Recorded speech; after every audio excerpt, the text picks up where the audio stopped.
Welcome back to Revenue and Margin, brought to you by Rob Malenik. I want to talk today a little bit about tariffs and interest rates, also supply chain pressures.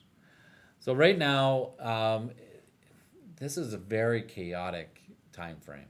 I remember a decade ago, and things were very consistent, quarter after quarter. There was always a little something happening, like some trade deal occurring over here, or some, regional war going over there, or conflict. But right now, CFOs and businesses are operating in one of the most complex environments that we've ever seen in years. Interest rates continue to remain elevated versus those heydays of sub 3-4% rates. Tariffs are uncertainty continues. Supply chain disruptions still are continuing to exist due to the Gulf War, and then in addition to that, all the inconsistencies associated with geopolitical pressures. And margins are under pressure across many industries.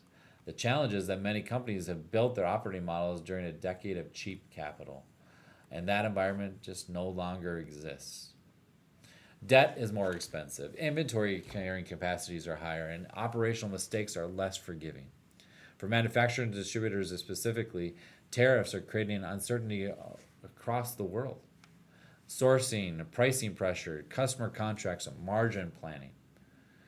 Many companies are now evaluating customer concentrations and considering reshoring or diversification strategies because these vendors might be cheap in that location, but it might be beneficial for you to have two or three other sources that might be a little bit more expensive because you don't know if you're going to have that source in 6 months.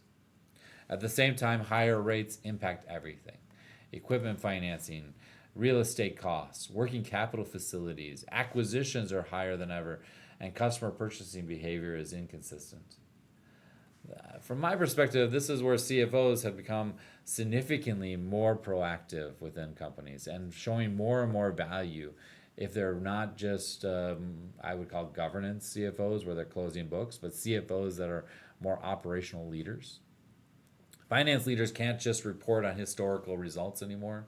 They need to actively model downside scenarios. They need to have pricing sensitivity discussions and drive pricing growth, regardless of some of the emotional concerns that some internal team members might have. They need to have covenant risk evaluations with their banks and identify like how they're growing from a capital risk perspective. They need to look at liquidity stress associated with what happens if we have downturns associated with our markets and what we're going to be able to afford if we have a 10-20% reduction. And are we going to be able to meet our debt covenant requirements? Are we going to be able to meet our payment requirements? Another major issue is inventory strategy. For years, companies prioritized just in time systems. Seemed to make sense because the consistency associated with the delivery was there. Now, many businesses are balancing resiliency versus efficiency. They're identifying that not being able to get that part in for your client for 6 weeks or 6 months is no longer acceptable. They'll go someplace else. Especially if you have recurring revenue and you have another client that can't meet their needs and they have to go to a competitor, that's devastating for your business model if they're a large company. And it gives that in for somebody that has that inventory resiliency versus trying to rely on just-in-time inventory systems.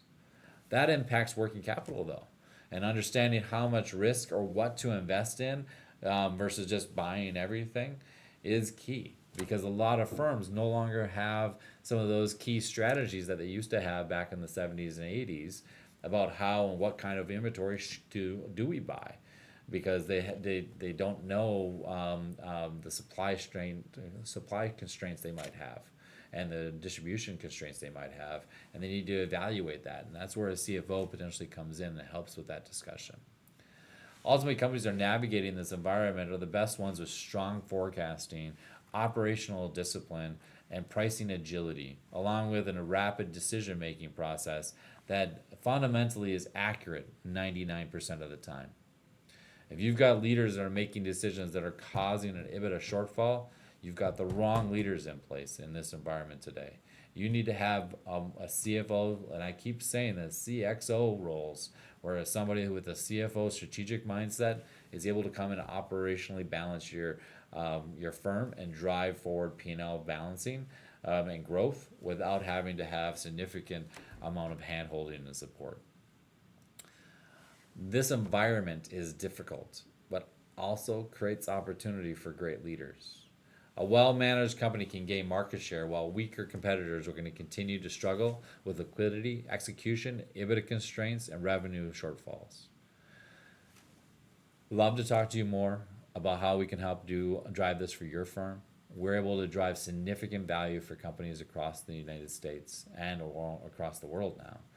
So if you have anything that you're looking at that kind of matches up with these issues and you're experiencing some of these constraints within your company, please reach out. I'd love to talk to you further about it. Put comments below in the if you have anything you'd like to add to this discussion. Thank you so much for joining Revenue and Margin, brought to you by Rob Malenik. I'll see you on the next podcast. Have a wonderful day.